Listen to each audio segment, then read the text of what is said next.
is the Pizza and Hummus Podcast. So why would you listen to the Pizza and Hummus Podcast? Am I right, bada bing? Here we go. Here we go. Here we go. Here we go.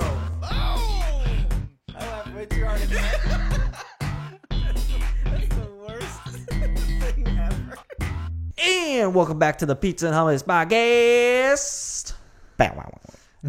Baby, all right. Hey. This is Vincent, always with Richie. Hey, everybody. And today we have the silent unofficial member with us today. We have Jarrett Weber. The Peter Thiel of just the Where's silent Peter investor. Thiel from? Yeah, You invested exactly. in PayPal. Oh. He's going to be like one of those like stories about where you find out, like I just heard like Watson and Crick didn't actually, they did invent the double helix, or they discovered the double helix, but they stole it. Like What? someone did all the research, and then they're like, hey, we're Watson and Crick. There's two of us and one of you. We can beat you up Double with helix. science. Like every invention, like, no. Every invention was stolen. You. I think Peter Thiel was the guy who invented. He invested in PayPal. Then he invested in Facebook. Then he invested in Elon Hulk Musk. Hogan's lawsuit against Gawker. And no one should invest in and that. now Gawker is now not a thing. So this is why Jarrett's good. the unofficial member. Yeah. So now I'm investing slowly in Pizza and Hummus, Beautiful. I'm buying in 50 cents a share. so that way I can support someone's lawsuit in the future. So we are in a different area today. We are in a temporary place because I am selling my house. So I'm not going to give you the address, but if you can find my house and you want to buy it. But You're like using it to promote your Zillow account Realtor.com at Vince_pizza. and go from there. Use the promo code Just Buy It for 20% down. Yeah. And once you type it in, you actually buy it. It's not a promo code as much as it's an agreement. So let's start now. Yeah. Bang. Sweet. Cool. Okay, guys. So last night we did a back-to-back Pizza and Hummus Present show. First ever. Two First- Fridays in a row. Two Fridays in a row. Yeah. You know, we're mainly a monthly show, but it just ended up being the 2 Fridays in a row. And it was good. Yeah, they both had the same capacity roughly. Yeah. That was a Different good show. comedians, so it was like it had a different style. I thought it was kind of perfect that we did the Strange showcase with the comedians we had because they were more the Strange. darker humor Yeah. and stranger stuff. So It I was thought good. that was pretty great. There was like not one Stranger Things joke. Yeah. Which is becoming what's going on with the themes of Yeah. the show. Yeah, like nobody's doing an actual theme joke. Yeah. Like, No.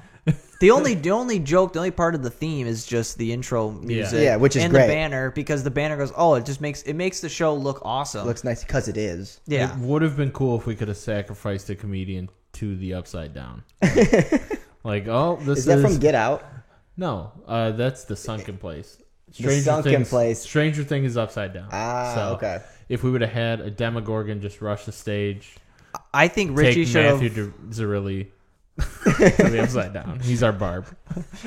I think Richie should have wore like a pink dress, had a bloody nose, and held some waffles since you're the MC. Man, I wish I got that reference. I'll do it. I don't even know why I'm doing it. Stranger Things? You never seen Stranger Things? No. Oh, that's why you I have didn't seen the wanna do first it. few episodes. Dude, Stranger Things I feel like would be your thing. I But feel it because I liked it because it started with the group of younger kids. I started it, loved it, never got farther than the first few episodes. I would either watch all of it now or wait until the 3rd season comes out because it comes next month and just watch all 3 at once. Because the thing that was about that show is the wait afterwards made it better for me. But also it was like, man, it would be great if I could just do what I did with Breaking Bad and watch the whole thing in a day. Seriously. Yeah, I actually did watch the entire season 2 in a whole day. Yeah. we Dang. got home from on Saturday for something, and they're like, "Oh, season 2 is out." Okay, we started watching it, and then we just kept watching it. And at that point, it was like 2:00 in the morning, and there's still like 1 or 2 episodes left. I'm like, Yeah. well, we might as well just finish it just to finish it. Right. And Well, we might as well finished it. not sleep. Yeah. With your wives, do you guys ever like? They're like, I'm gonna go to bed, and you're like, yeah, me too. And then you keep watching your series, like the series. You're like, we're gonna watch Stranger Things as a couple, and you're like, heck yeah. And then they like go into work early, and you're like, well, I should watch the next couple of episodes. I did that. And then with, you guys get a divorce. Pretty much. I did that with Orange Is the New Black. It was like How did that go? Breaking the news. She's just like, whatever. And then she did it with Everybody Loves Raymond. And I was like, Well, that's your fault. I was like, Yeah. the show's been out for 30 years, Yeah. so if you have TBS. if I haven't seen it by now, Yeah, there's certain shows where we try to watch them together, and then there's certain shows like King of the Hill, where it's Yeah. just, all right, if you're ahead of me, then you're ahead Yeah. of me. I'll just watch it at a different time, or we'll watch it together. Yeah. you know what was the funny one? Was, have you guys seen the anime Castlevania on Netflix? No, I didn't. I heard it was really good, though. It's really good. So it was only 4 episodes in the first season. So Ange and I watched it. I think it was like literally 2 hours. Like, it was really? It's just, they're like half-hour episodes. And so I watched that, and then the next season has more episodes. And she was at class, and I like started one. She came home. She was like, "You're watching Castlevania without me?" Yep.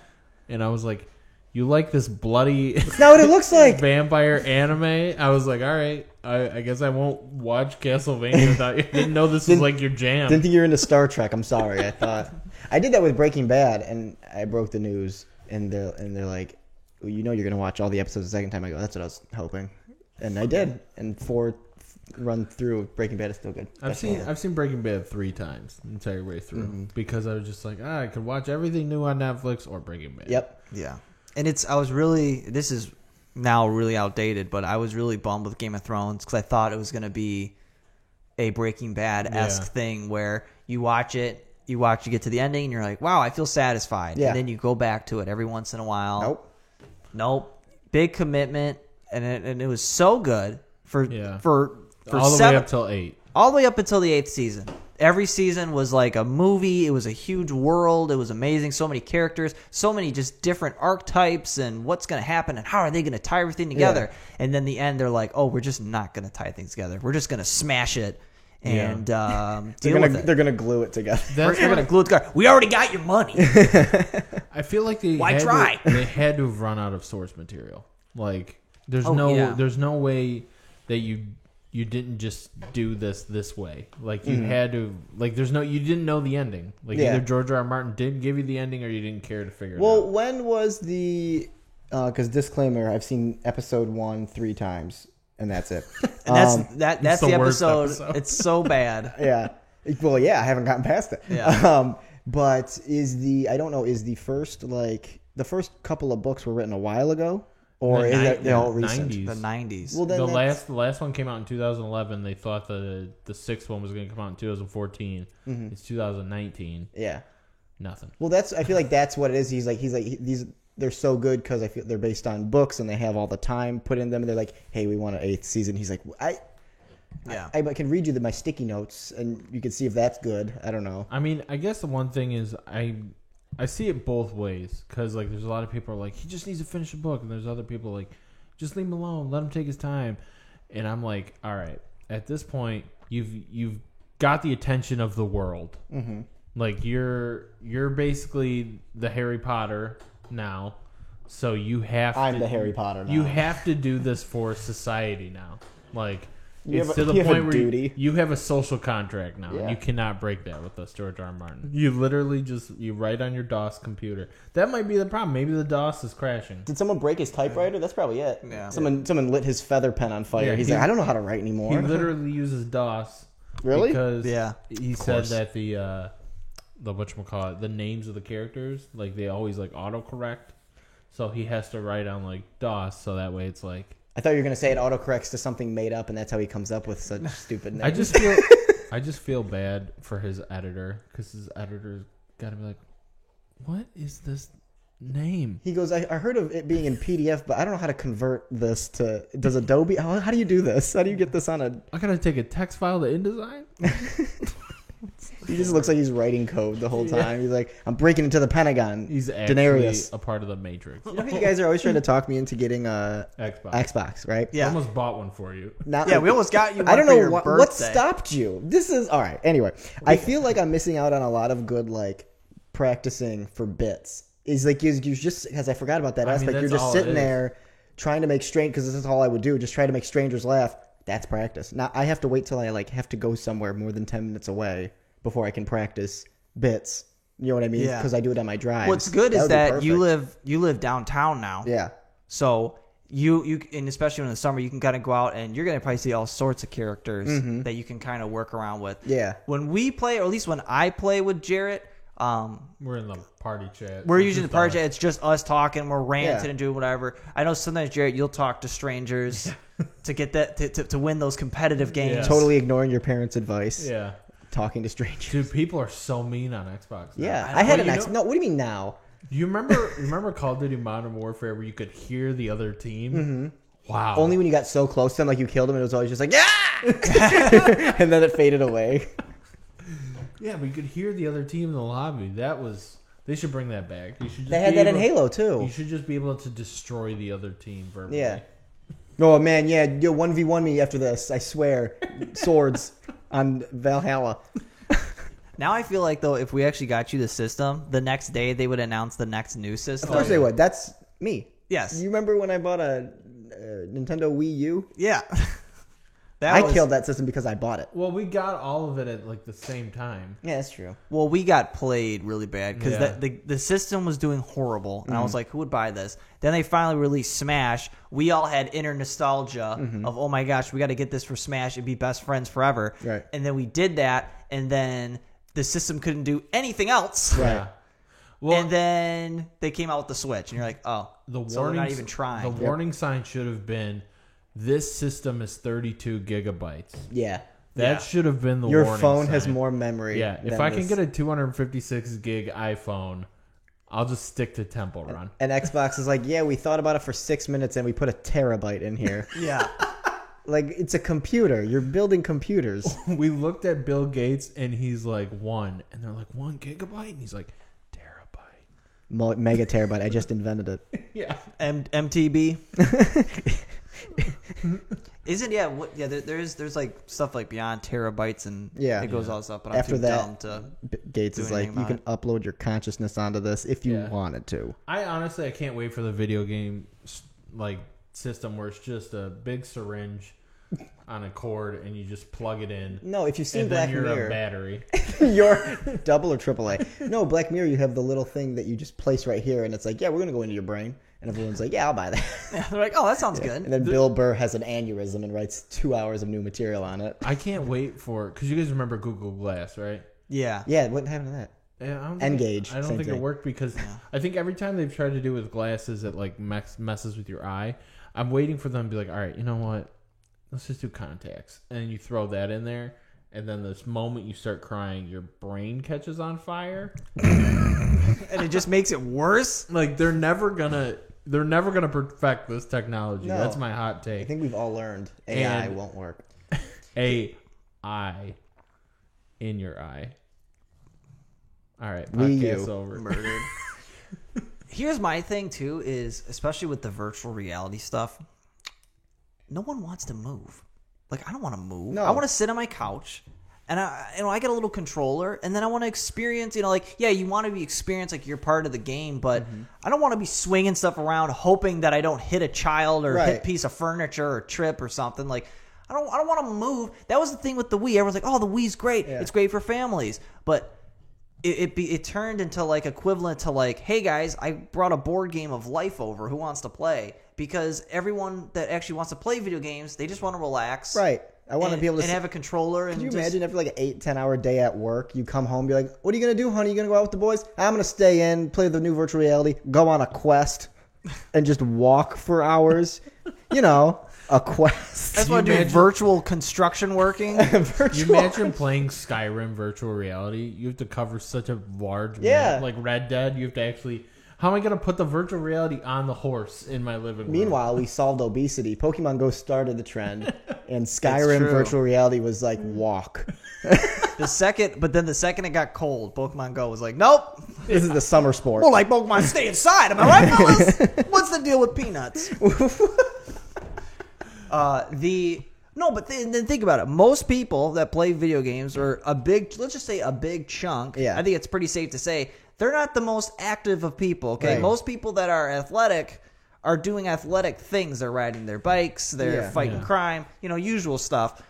Most of these people, we just want to relax. No, it's We don't one wanna deal step with that. below bowling as far as activity Yeah. sports. Yeah. So why are you trying to make it where it's so immersive? You get to run and jump. It's like they don't want to run and jump. Are there shoes still around where like you see like the feet? Yeah, you know what I'm talking about? The 5-finger, The five- feet shoes. Yeah. Yeah, are those still around? Those are I weird hope looking. not. Yeah.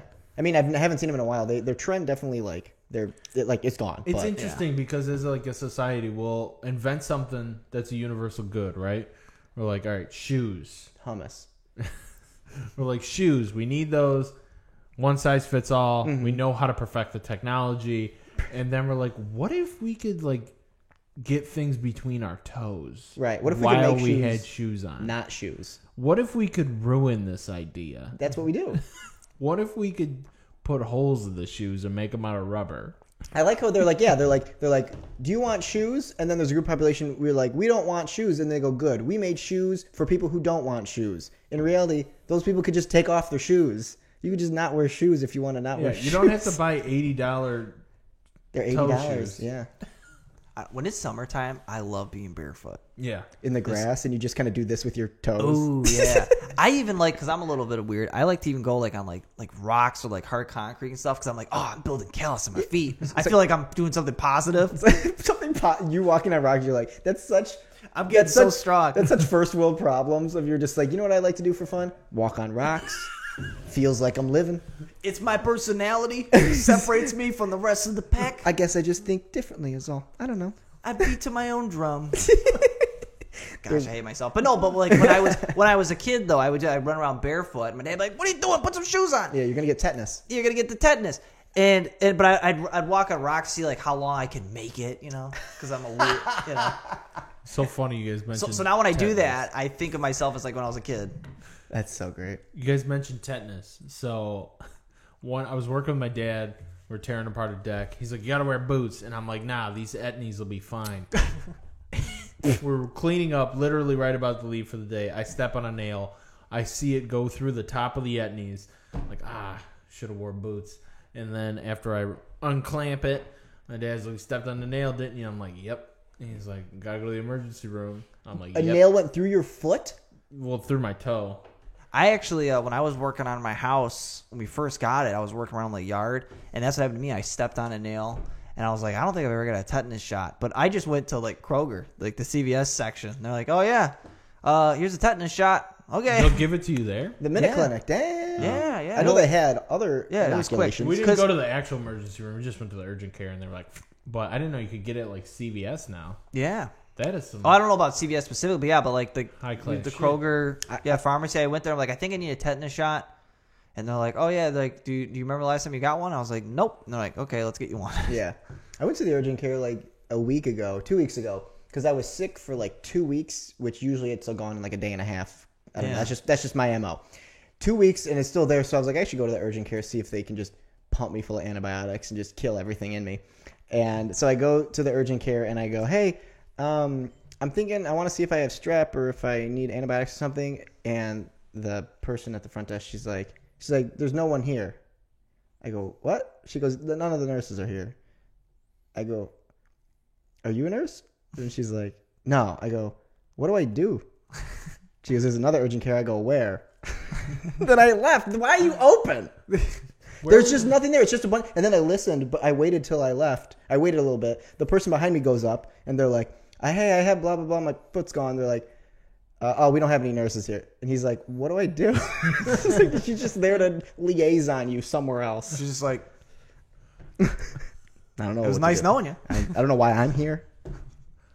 They just keep paying me, so I just keep staying here. I'm not gonna I got sick. leave. I got sick for 3 weeks a couple months ago Mm-hmm.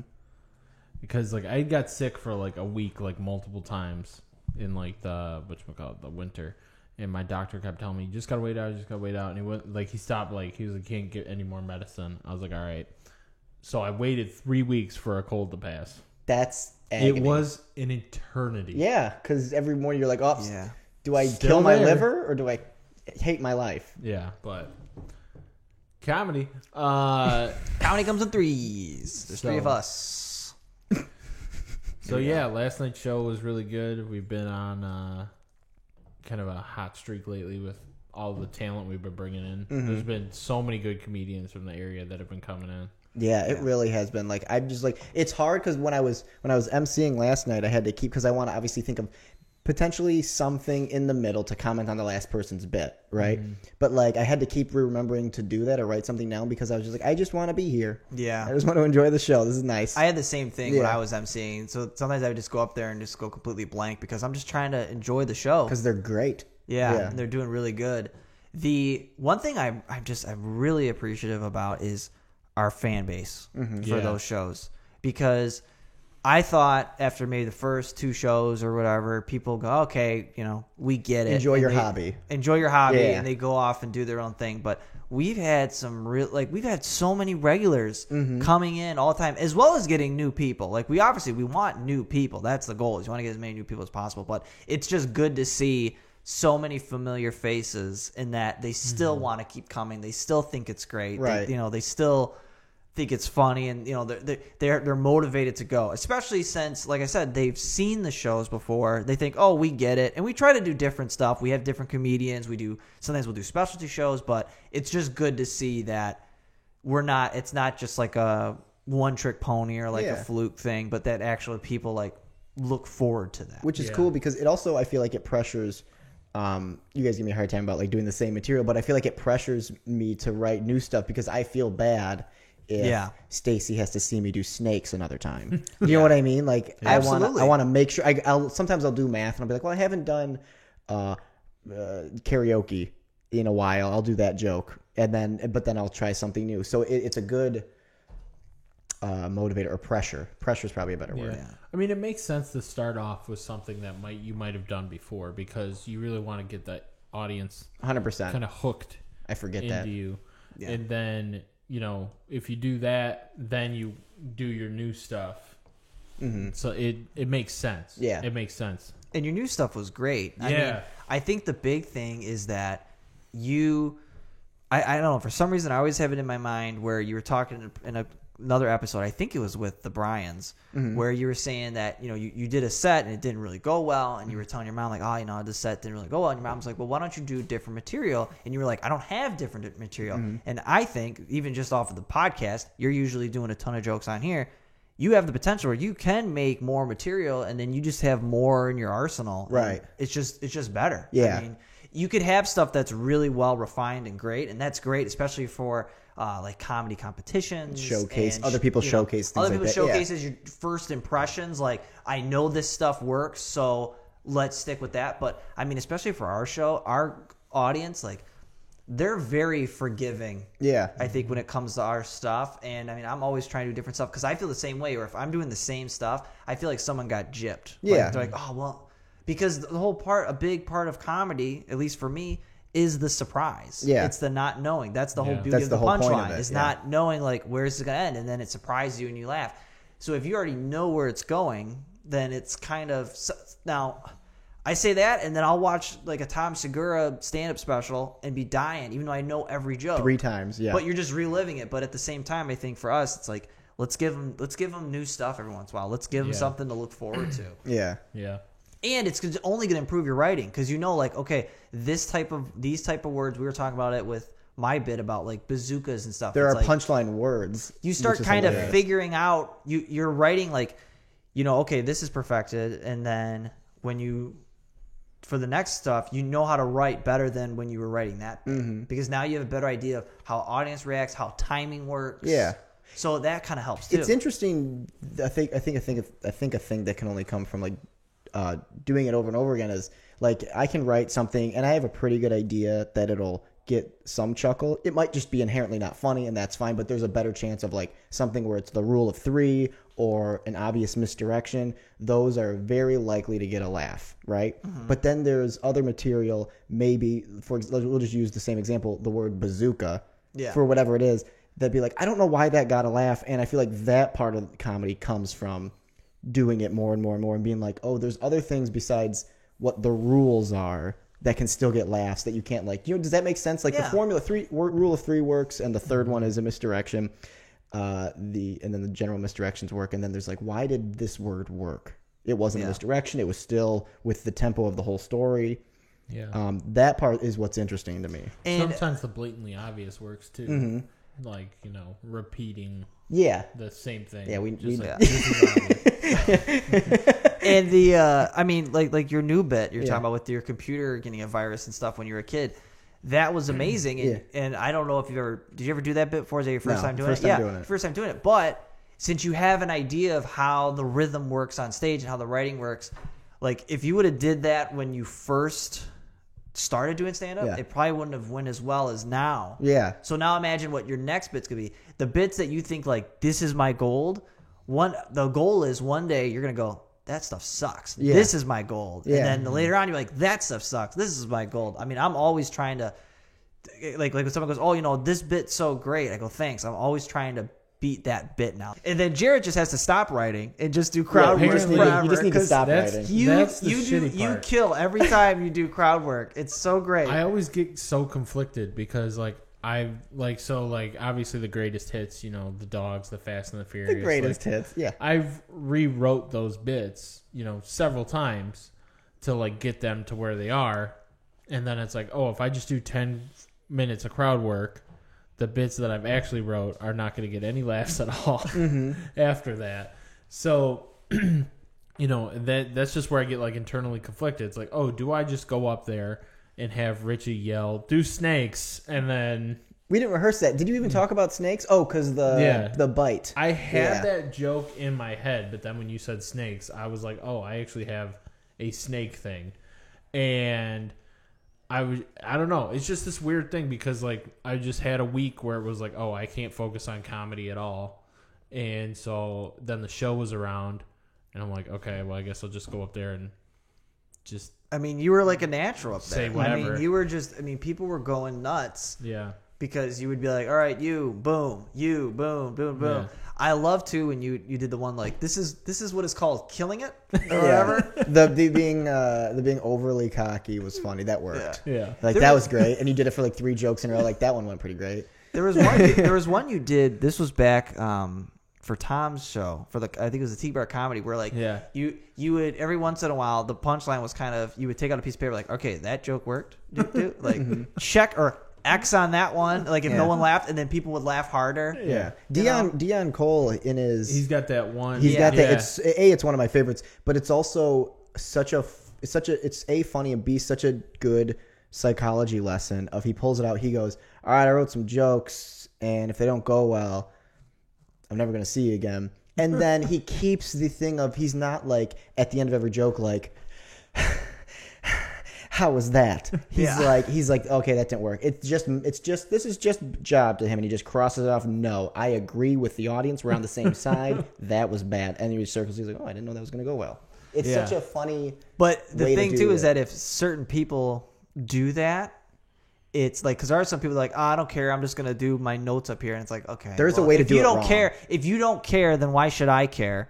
But he knows how to write it for his facial expressions, the Yeah. way he does it, where you feel like you're in on the joke. Yeah. Whereas there's some people. I mean, how many stand-up things have we seen where someone's like, yeah, I didn't really memorize anything, so I just wrote some stuff down. Yeah. And they get nothing because they're pretty much saying, yeah, I don't really care, so Yeah. this is going to be a long 5 minutes for you guys.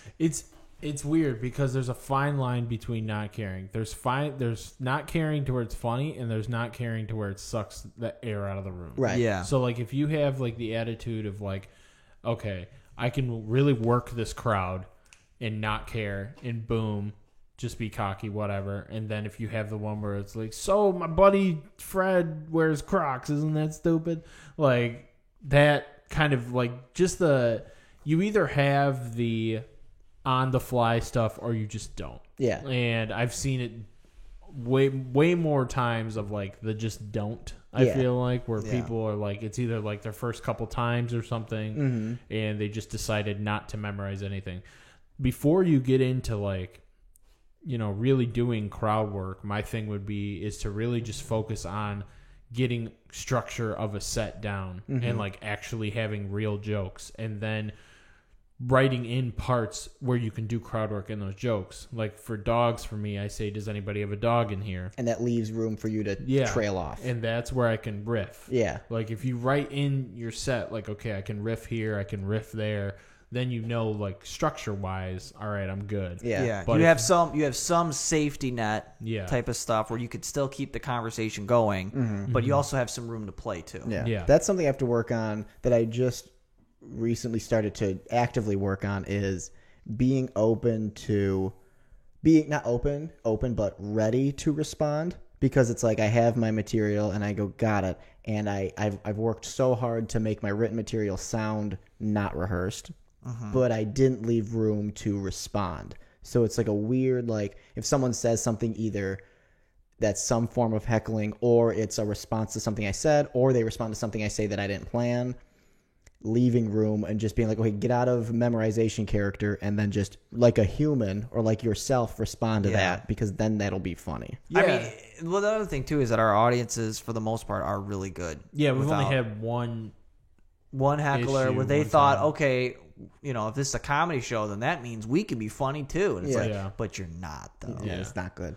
Yeah, And- well, there's Chris D'Elia's White Male Black Comic. There's a bit that he left in there where somebody says something and he tells them to like shut up or something, and then like the audience claps or something. He's like, see, you think you're funny, you think you're making the show better, but you're not. You made it worse, but I'm hilarious, so I turned it around. It's I saw Brad Wenzel at Ridley's last weekend, I think, and there was a heckler at it was more, interrupter, Yeah. heckler at Ridley's, drunk guy, and he had a great Brad Wenzel had a great response. I don't need to quote or whatever he said, kind of that. He goes, it doesn't say Brad Wenzel featuring some asshole, which was funny, and it got the crowd on the side. And then the drunk guy I'm watching him across balancing a wine glass on his head. Like that was after he like said his speech, he's like, what do I do next? And he just balanced a wine glass on top of his head. And Brad's like, what are you doing? When he went to the bathroom, he didn't come back. And that was the weird thing about when we went to see TJ Miller, where it was like, okay, TJ Miller is insane. Yeah. He might be literally insane. Yeah. And you're going to Lovably insane. Yeah, lovably insane. But you're going to interrupt him? Yeah. Like, he's going to ruin your life. Yeah. Like- Him or Chris D'Elia, that would be like, I don't even know what you think you're doing. And the other thing, too, is about when you go to Ridley's, that's when people heckle. It's weird. It's like, okay, because I imagine those people, like, don't go to other comedy shows. Like, they're not on the open mic scene. Yeah. So they're just like, oh, comedy show. I have no idea what the etiquette is.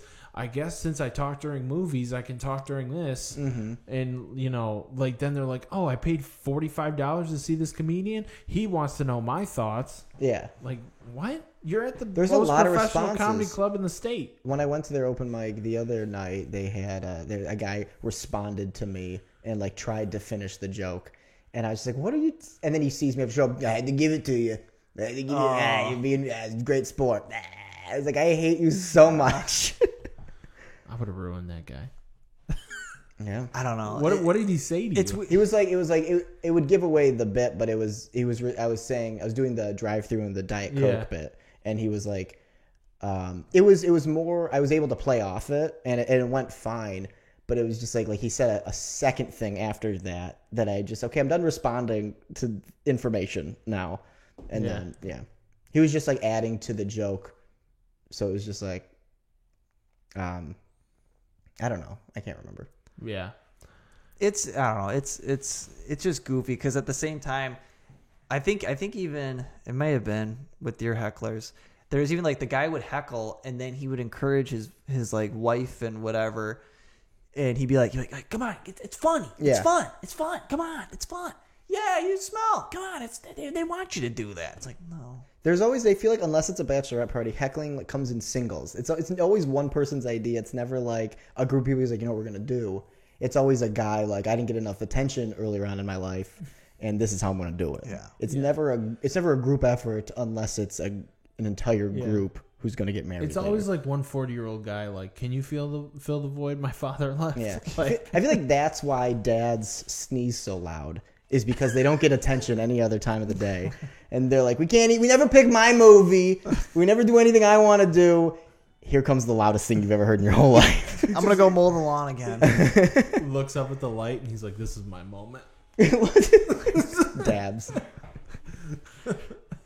But Yeah, I don't know. It's weird. I mean, for the majority, we've been kind of blessed with our audience, because a lot of people are pretty playful too, where like I can go up there and literally make fun of your cousin and all of his friends, and they're good sports about it, and then make fun of the people who are clearly on the verge of breaking up. Yeah, man, that was a good one. Yeah. So I mean, it's been really great. It's been a lot of fun.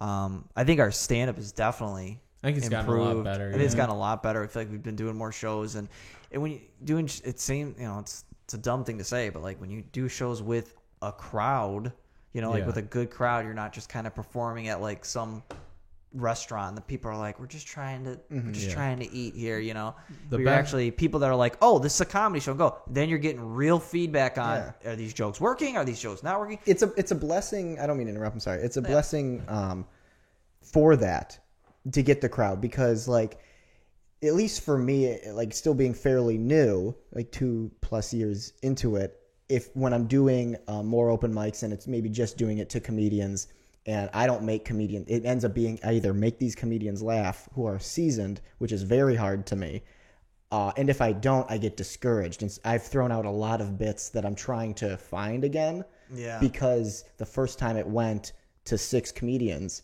it didn't work. You know what I mean? And those 6 comedians, it may not have even been the bit was good or bad. It could have been just they're in their head thinking about their material, and they're just waiting their turn. They're not even focusing on you, or where they might do a little chuckle, whatever, but they're kind of just thinking about this. I mean, before we perform, I mean, it's kind of hard for me to watch another comedian because I'm just trying to think like, okay, I'm going to do this and I'm going to do this and I'm going to work this out and I got to get calm and I go to the bathroom? Yep. Okay. I'm good to go. Like the last thing I'm thinking about is like, oh, I'm going to sit and embrace this show. Yeah. Unless I'm doing an MC. Right. Then an MC, it's like after you do your thing, you're like, oh, then you're done. Then it's like, oh, now I can enjoy the show now. Right. Now it's good. I can laugh the first time I see a comedian set, but then the thing about comedy is you always run into the same people because people's schedules, I think in comedy, you end up finding the people with similar schedules. Location and schedules. Yeah. And so once you start going to one mic, you're going to see that person probably at least 6 more times that same mic. So it's like, yeah, it was great when I heard, the Blue Apron bit the first time. It was hilarious, but it's like, it's not that it's not any less funny. It's just, I can't laugh at something I've seen 1,000 times. It ruined because the surprise is over. And then the other thing too is I feel like some of the comedians from our area that like have gotten bigger and gone on to like bigger and better things. Like when you do see them at a mic, I feel like people sometimes artificially laugh because even then I'm like, okay, I've seen this bit 12 times, but all of the other comedians for some reason that I know have seen this bit 12 times, have been with me those 12 times, are howling. And I'm like, I just don't think it's funny 12 times.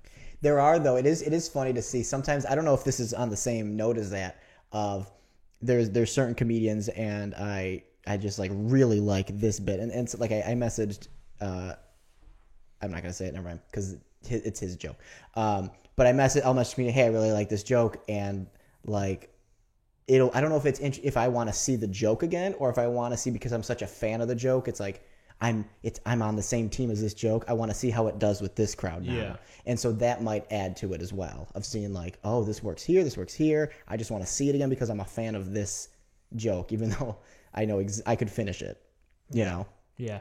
I try to be supportive of comedians when they go on stage and when they go off stage, and if they have like an applause break, because I feel like when a comedian's coming on stage sometimes, it's not as loud. So I'll try to give like a really good like or woo, and then the same thing when they're like getting off stage, so that way it kind of can elevate the audience a little bit. But I can't do it like if I've seen your bit 12 times. I have like no integrity when comedians go up and they're like, anyone here own a dog? I clap every time. I don't own a dog. Yeah. No matter if there's an opportunity to participate. Yeah. And, where's the ladies at? I love it. Here we are. Yeah. Well, because there's nothing worse than I want you to get the clap because I want the clap. Yeah. I want to get the clap because I was still a little gun shy once because I went to it was Laugh Tracks back in the day, and I did a thing like, is there any Italians out in the audience? And there clearly wasn't. Yeah. And like even Jim was just like, come on, Richie. Richie's like, what are you talking about? He's like, just be supportive. Be Italian right now. Just be Italian right now for the sake. I'm the same thing. Yeah, they're like, there's any, whatever. Woo! Just because I it's have just, that. it's Yeah. just that you just need a decent response. And they go, okay, Because the point is, the clap moves the joke along. yeah, Just Yeah. get me there. That's get to the- how you get can to the help point. other comedians. Yeah. Because I'm not expecting you to laugh at something you've seen a billion times. Yeah. Yeah. Like, so, Yeah. And just because I'm not a girl doesn't mean that I'm probably not gonna find the joke funny. Like I'm still Yeah. probably gonna find the joke funny, Right. whether I'm a dog person or a cat person. If it's true. Doesn't Yeah. matter. Yeah. Yeah. It kind of makes you question on why they ask in the first place, but it's kind of more of I just, gotta work out of hey, we want to get you guys. We want to make people feel like they're involved, like they're a part of this joke. Yeah. But if they're not, then it's like, all right, just move on. Okay, Yeah. blah, blah, blah. Yeah. The nice thing about having done mics with like certain people in the past, like Jim, for example, is like you see like his older bits and then he does our show and he does newer bits. Mm-hmm. So that's nice, is like being able to book people, see the new stuff, see how they evolve as comedians, and then that's like actually funny to me. Yeah.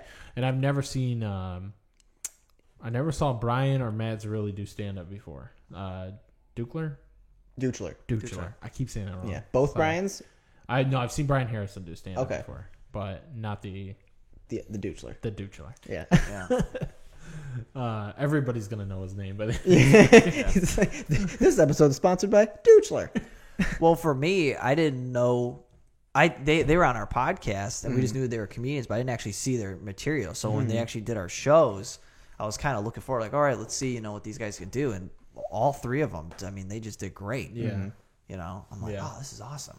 Yeah, it's been nice, having the platform for that too. The other thing too is we haven't booked any comedians that I felt like have turned on the audience. So like you'll see that sometimes where like like Well, if they're a comedian- professionals for the most part. Yeah, like if Hopefully. a comedian's doing bad, then they'll start like ribbing the audience. Like we've had like a like jokes about like that didn't hit or whatever, but nothing like you guys are stupid for not laughing. Well, Like, yeah, because we've that's had- like the first rule of like, Yeah, what well- are you doing? No. It is. It's not really their job to laugh. It's your job to make them laugh. But it's the first rule. But I've seen seasoned comedians like turn on the audience. It's like, dude, you've been doing this for 10 years. Yeah. And so, like, I mean, Yeah. there's people that do that pretty commonly. So Yeah. it's nice that like everyone's there just to be funny Yeah. and like be better. And Yeah. I feel like you don't always get that with showcases. Yeah. So No, I agree. Yeah. Everyone's been. There was. I like this is because we haven't really had that many comedians dealing with hecklers at our shows. Yeah. Other the comedians we book, but my favorite because it's not even like that crazy of response, but I just liked it because there was a lot of confidence by Dan Turco. Yeah. Someone heckled and he goes, "That's the only one you get." Yeah. And then it stopped, and I was like, I feel like a child again. no, it was great. He, Should like, I go to my room? he first grade teachered that person Yeah. so hard Yeah. that they were silent Yeah, like almost the rest of the entire night. it was great. And that was one of the things where it was like, I have more power in this finger than Thor's hammer. Yeah. Like It's such a level of, confidence. yeah. And so that was good. I mean, the thing that's been great is not only do we get different comedians, but they're all good and they all have their own kind of unique style to go across, which is really good. Mm-hmm.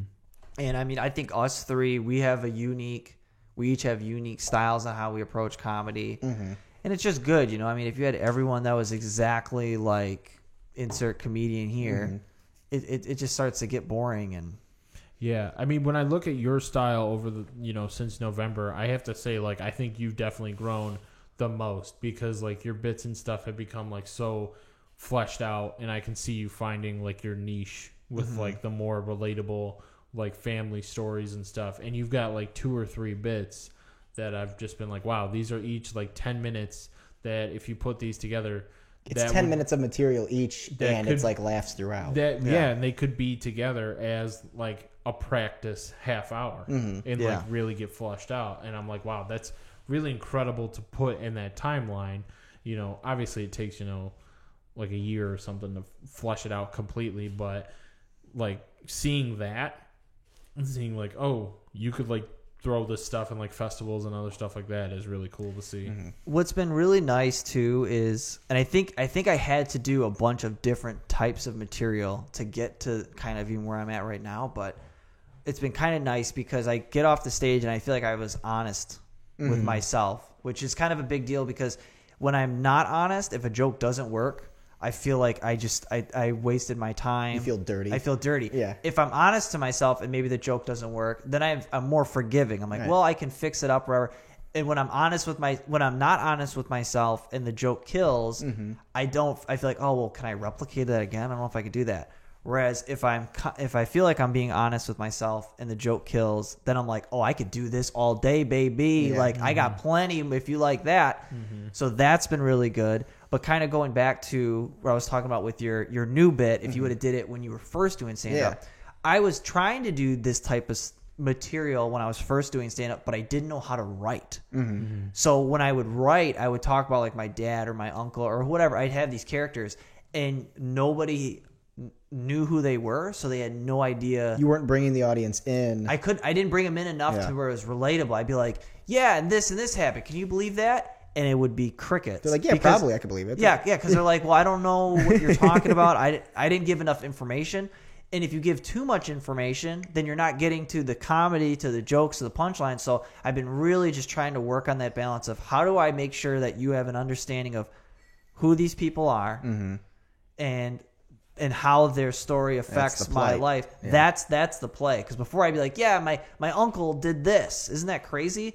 And you get nothing. Now, the way I tell the story, people are give a better idea of, even though they've never met my uncle or dad or the neighbor or whoever, they have a good idea of, oh, this is a real person and this is a really, this is a funny thing, and they kind of get it. Yeah, I feel like the challenge for like my longer bits or bits that might be storytelling or same thing would be will be the first, which this part isn't too hard of giving good setup. The second part is hard, being funny while you're setting up the actual punchline. I feel like that's the hard. Like I know the punchline's funny. How do I give you enough context and you're still laughing during the context, but you don't even realize you're getting to know my uncle or whoever? Yeah, That's what's hard to me, at least. Right. Yeah. Right. Back to Jim Carrey. Well, and the one thing, I guess I could say with you guys is I always say this with Richie, your timing is always like you have no problem waiting on a beat. Yeah. You have no problem letting it simmer.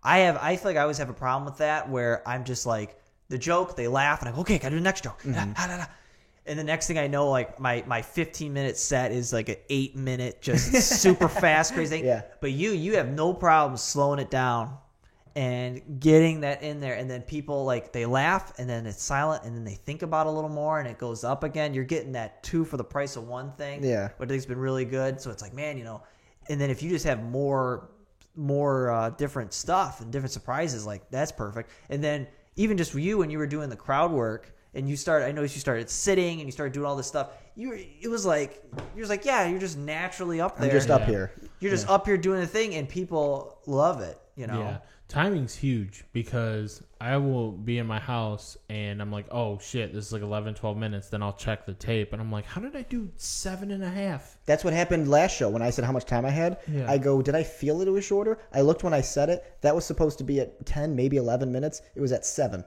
Yeah. And I was like, what did I miss? That's not timing. I missed a joke, but I didn't. I don't know. And I want to make sure too, it's the timing of like how long your set is, but also the timing of just your pauses. Yeah, the delivery in of between the line. thing. Yeah, because like when I practice at home, I'm taking my time. I'm imagining like this is when they laugh and pause.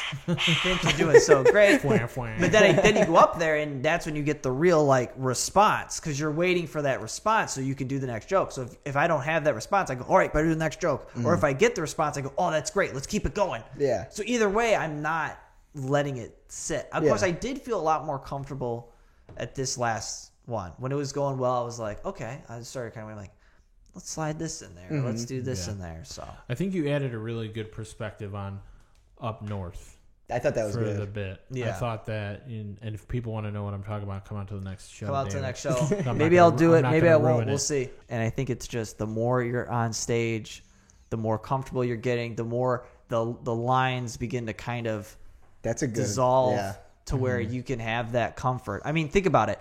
You do riffs on people all the time, and that's part of thing. And then we riff on each other, and it's great.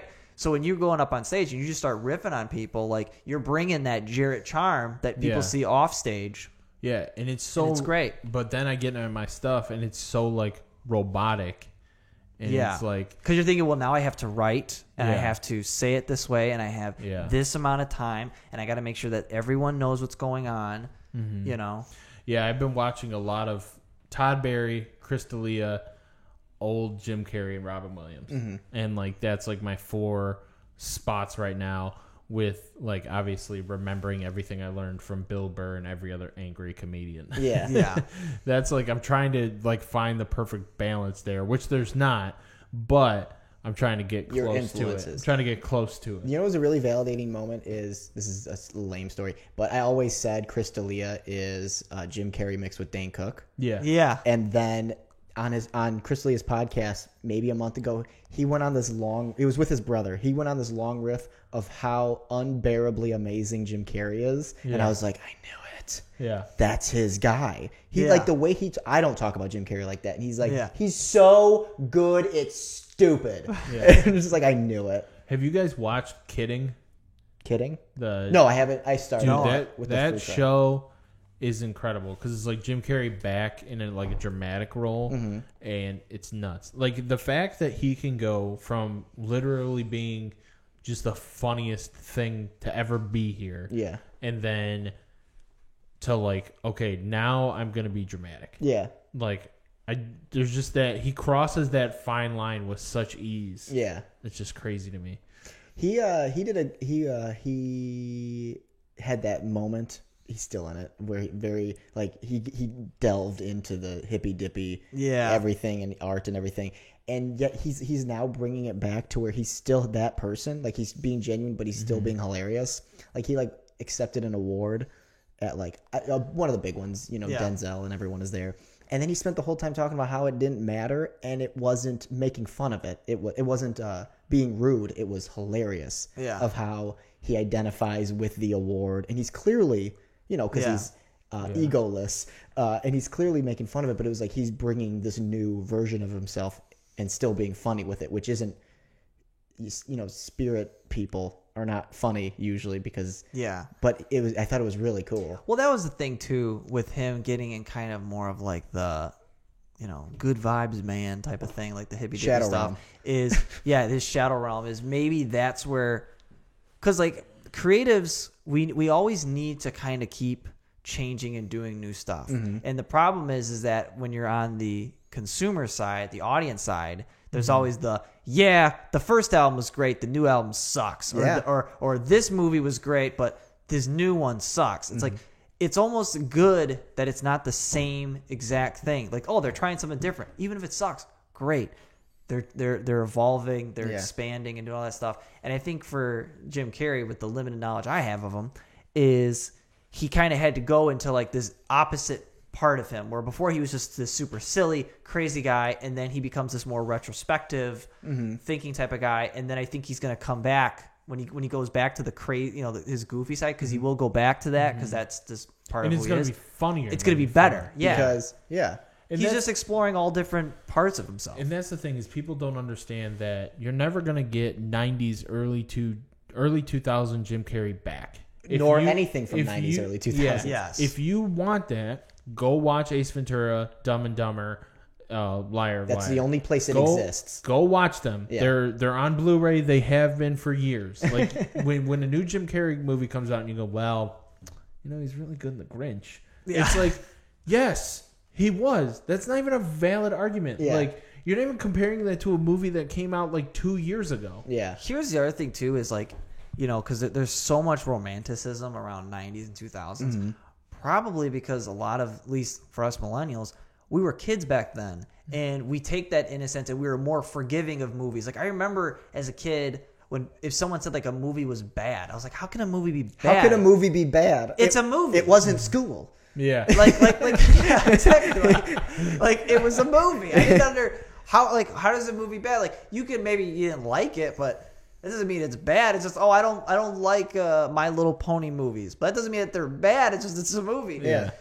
But at the same time, it's like, okay, well, when these were new, when it was the 90s and 2000s, these were new, the adults are probably like, not as good as the 70s. Exactly. Yeah. Everyone's always like, Let's go back to the 70s. remember when I didn't have responsibilities? That's all people are doing all day is just, this isn't as good as when I didn't have responsibility. Nothing is. Yeah. Dave. The Yeah. one thing that really dropped off, I feel like generationally, like not in comedy, is like slasher movies. Mm-hmm. It's Yeah. like it's crazy how like you watch the old ones and you're like, oh, Nightmare on Elm Street is so great.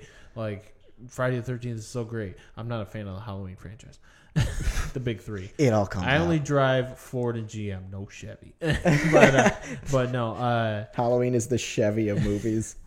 But no, it's crazy how like, all right, now they're trying to come out with like, you'll see a slasher film every once in a while and you're just like, Yeah.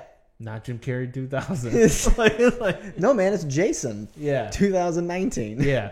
But it's crazy how much that like dropped off because like back then people were terrified of like some like a crazy demon coming in and slicing you in your dreams. Then life got scarier than that. Yeah. Reality got scarier than that. You're like, there's only one of them? That's fine. Now they're like, oh, it's not a demon I can't see for the entire movie. Frightening.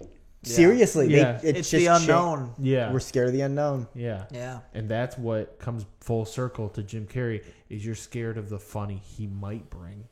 I don't think that's the point. And That's that's, why- why you know you what? retreat to safety of 90s. You know Jim what? Carrey. On Jim Carrey and him in the Shadow Realm, and Vince, what you were talking about with being more truth honest to yourself, whether it goes good or bad. I was honest. Jim Carrey quote from his dad. He said, "You can fail at what you don't want, so you might as well fail doing what you love." Boom. Boom. That was from the graduation speech, right? I think so. Yeah, Yeah, I watched that like yeah, 100 he talks times. about That was his- a great graduation. His dad speech. was a jazz Accountant. player, right? And then he became an accountant Yep. because he was worried, and then he lost his accounting job, and they were like poor. Yeah. And he's like, so what he learned, was that you can be poor, you could still fail at doing what you don't like. So you might as Right. well fail or try at least what you do like. Yeah. Yeah. What is it? What do you say? We disguise fear as impracticality. Chills. Go on. No, I agree with all that. Another comedian we brought up, kind of in that same conversation. Carrot Top. Now talk about 90s. Where the hell is Carrot Top? Last time I saw Lifting him, weights. Last time no, seriously, last time I saw him, His TMZ, props are dumbbells now. TMZ camera in like a Lifetime Fitness. So like, hey, Carrot Top, what are you doing? He's like training to kick your ass. Like, Is that what he said? I don't know, but I'm assuming you did. That's hilarious. But no, another comedian we brought up on this podcast that I don't know. Have you guys ever talked in depth about Dane Cook? Never. I feel like he's like the ultimate like. People are so still divided on Dane Cook. Yeah, he's coming back on podcast. He's coming back though. Yeah, Like people but are. that Your Mom's House episode with him was so good. Yeah. Where he talks about his story. Yeah, did I share that with you guys? Yeah, Yeah. And it's like, when are we going to get the Dane Cook biopic? Yeah, Like- because he was. I mean, the way that he talks about, he was on Theo Von's podcast. Yep. Too, and the way he talks about it is accurate, but it reminds you he was the biggest. He was like when so we were in middle big. school. Yeah. he was the guy. Yeah, I saw him And in I- junior year, $100 at the Palace. I can say, I mean, it's, the thing is, Dane Cook had such, I think just what happens is when you fly, I mean, he had a bunch of stuff going on, but like when you fly too high Too to the close to the sun, sun. you kind of burn. And I remember there's so many things in my life, especially my childhood, where like something, I go, oh, this is really great. And then when it gets too popular, all of a sudden you get sick of it and you go, oh, this sucks. Yeah, Even though it's just like, it's popular, because people are experiencing it and like it. There's something about, especially the hipster in me, like especially when I was in high school and stuff, where it's like, I know this thing that not everyone knows, so I get to enjoy it. Yeah. And then when you see someone that you don't like enjoy it, then all of a sudden you go, ah, this sucks. Yeah. Yeah. And that's a horrible thing, dude. That's my fault. That's not the person's fault. Good No. for the person. They're but I can now comfortably say that a big influence for the comedy that I do even today, the more animated, yeah. creative stuff, Dane Cook. yeah. Dane Cook, the way he did he would do his characters, the way he moves, even just the way we styled our stage. Mm-hmm. We wanted that kind of circular style.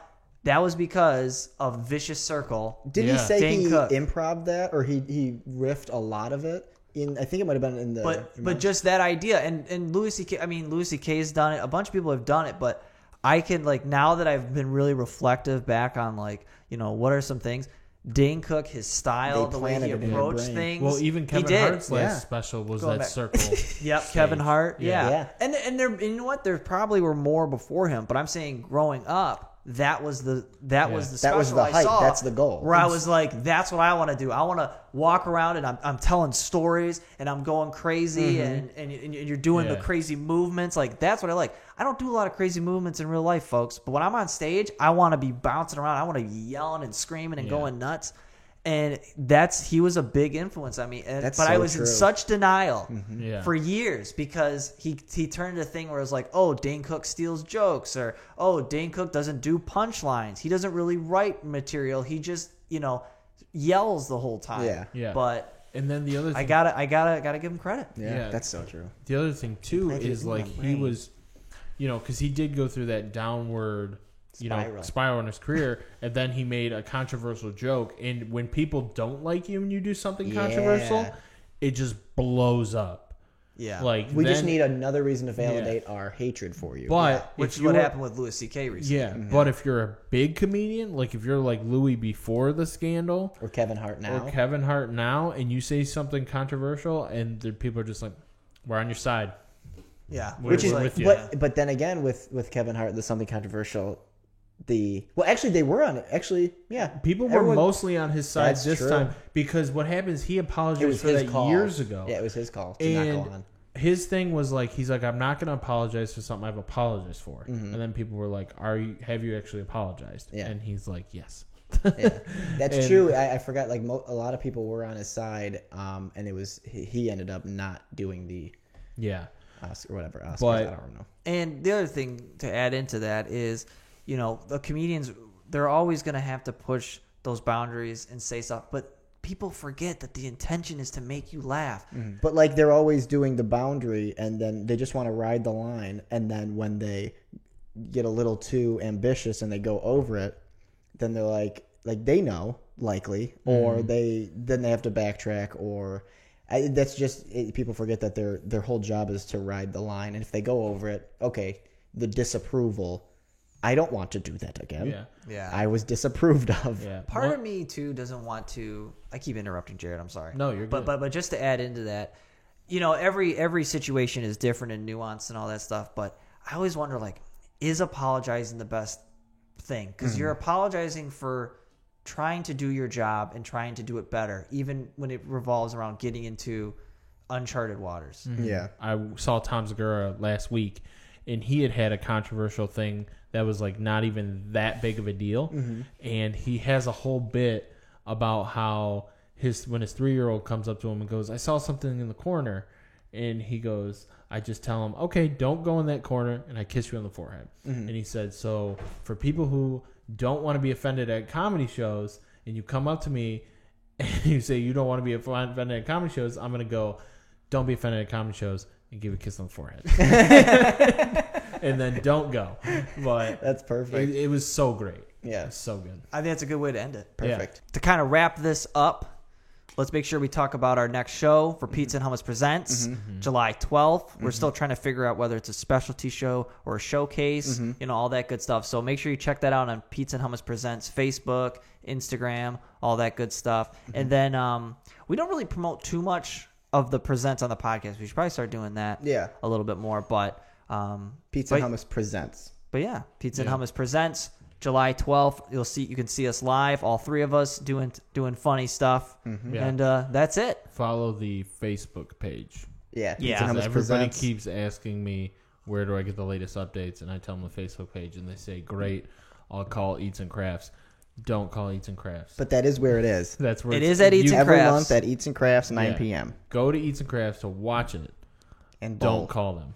Don't call Message them. us on Facebook. Yeah. If you can message either me, Richie, or Jarrett, or the Pizza and Hummus Presents Facebook page to reserve tables because the tables go quick, Yeah. and which is really awesome. Sold out last night. We sold out last night, and reserve tables today.